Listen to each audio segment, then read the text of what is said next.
Hi and welcome. My name is Jessica Strisco, and I'm the coordinator of the Residency and Ministry program for our California Pacific Conference. This RIM process is one that all of the provisional members in our conference are part of. And this is a short video training that will give you a sense of the mentor-mentee program that is a part of the provisional membership process. You are receiving this video link because you are either a provisional member of the CalPAC conference or you have been asked by a provisional member to be their mentor through the ordination process. This mentor-mentee arrangement is a part of the Book of Discipline mandate for all provisional members. And so all provisional members of the United Methodist Church across the denomination must have a mentor throughout their provisional time. We put this video together to show you where to get some resources for being a mentor or for developing the mentor-mentee relationship, and we hope it's helpful to you. On the screen now you can see my contact information, and if after you watch this video you have any questions at all, I invite you to reach out to me and I'd be happy to answer any questions you might have. Especially for the mentors who are listening to this, I want to thank you for your time. We understand that you are busy and that you've taken on more responsibility in doing this. And we certainly believe that your time working with our provisional members will be a blessing, not only to them, not only to the churches and the future generations that they serve, but we hope it will also be a blessing to you as you have the opportunity to mentor another. So let's get started.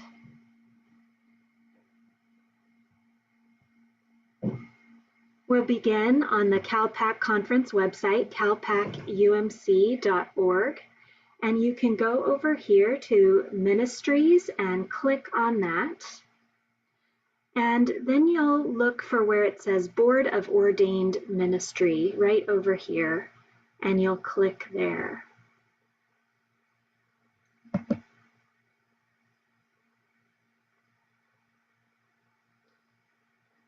And then you're going to want to scroll down to where it says Resources here. And I want to point out a couple of things under this heading, this section.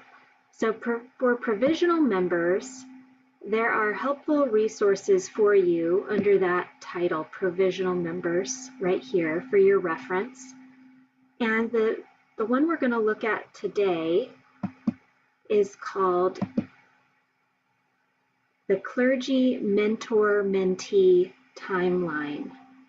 And so that's down here, Clergy Mentor Timeline and Process. It's the most detail-oriented of these resources. There are other resources for you here as well, but we're going to click on this. For you provisional members, just to remind you of this timeline, you're going to self-select a deacon or an elder who is in full connection membership with the CalPAC conference, and you do that before September 15th of the year that you're commissioned. You want to send that name to Kathy Wilson, who's our board administrator, and then you'll get a return email back saying that the person has been assigned officially as your mentor. The second thing listed here on this timeline is the training that you're doing now.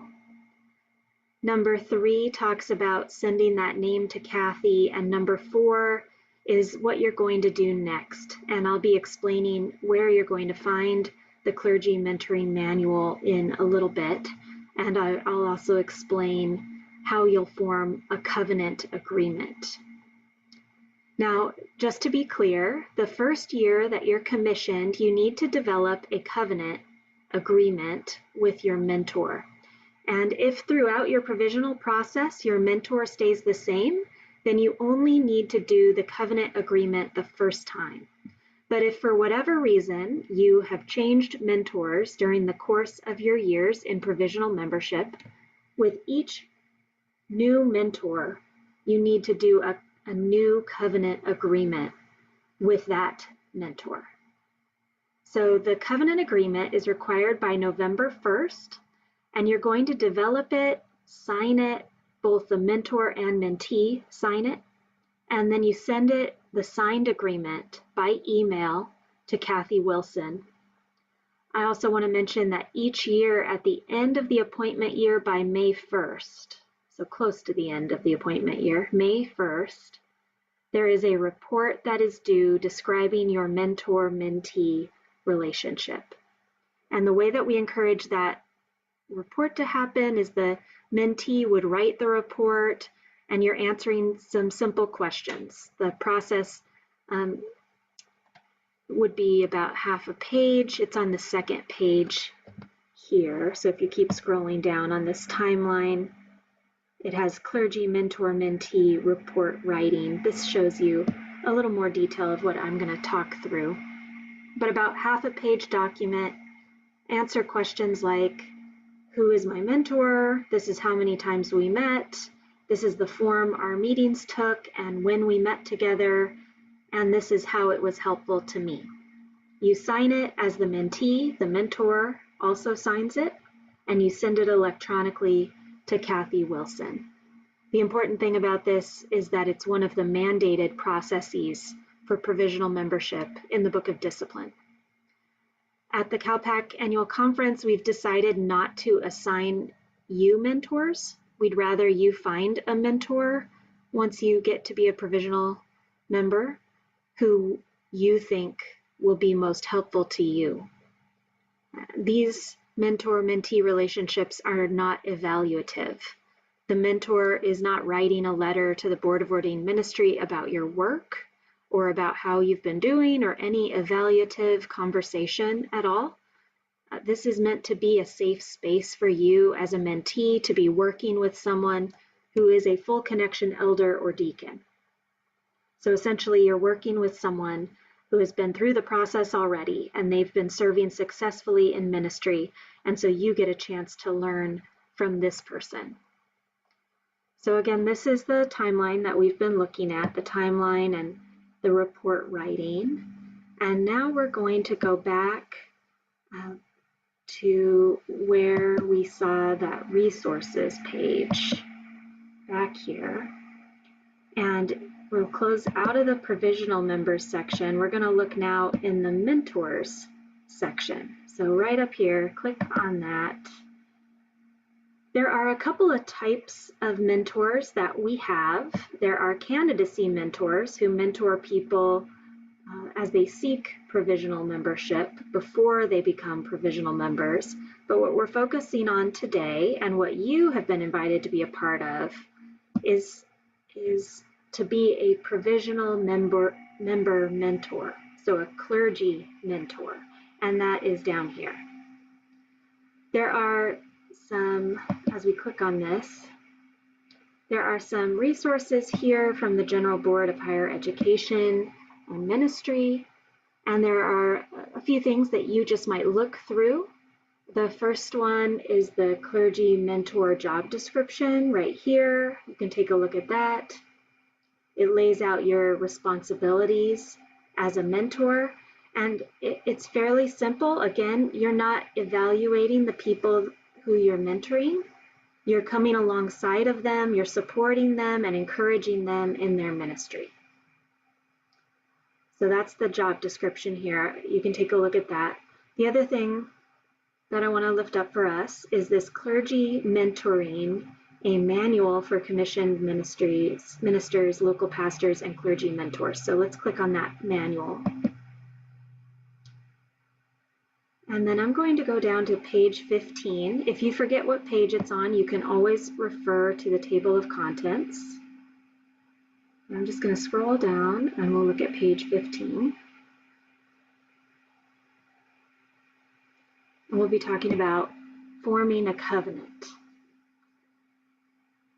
The reason that we want a covenant agreement formed between mentors and mentees is so that you can both be in full agreement when you begin this relationship about what you're expecting.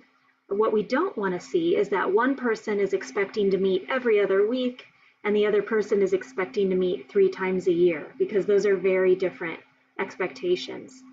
We have all kinds of relationships that develop between mentors and mentees. So how you form this relationship is discerned between the two of you. And it shows up here in your covenant. Some mentors and mentees meet together, and it's more like a covenant ministry with one another. So they're sharing joys and concerns, the successes and failures of ministry. They're praying for each other. Other mentors and mentees are more focused on writing papers for the ordination process, thinking about that and preparing for the interviews that are a part of the provisional process. Still, other mentor-mentee relationships might pick a book together about a ministry topic, and they'll read it and discuss it together. So it's really what you decide is going to be best for your mentor-mentee relationship. If you read through this page in particular, but also the other parts of this document, you'll see some ideas about forming a covenant and answering these questions, and then simply write a statement that will be signed by you and the mentor as well. Again, this is a resource especially for the mentors, and you can read all kinds of info in this section, the clergy mentor section, about what's expected of you and ways that mentoring best happens. I suspect that you've been chosen to be a mentor because the person who has chosen you has already found you to be helpful in their ministry or has heard that you are helpful in the ministry of others. So we're going to navigate back to the CalPAC UMC website. And again, you're going to find those links that we've talked about today under resources and under the mentors section, as well as under the provisional members section. And from the very beginning of this CalPAC UMC website, you go calpacumc.org. You would come to ministries, click on that, go to Board of Ordained Ministry.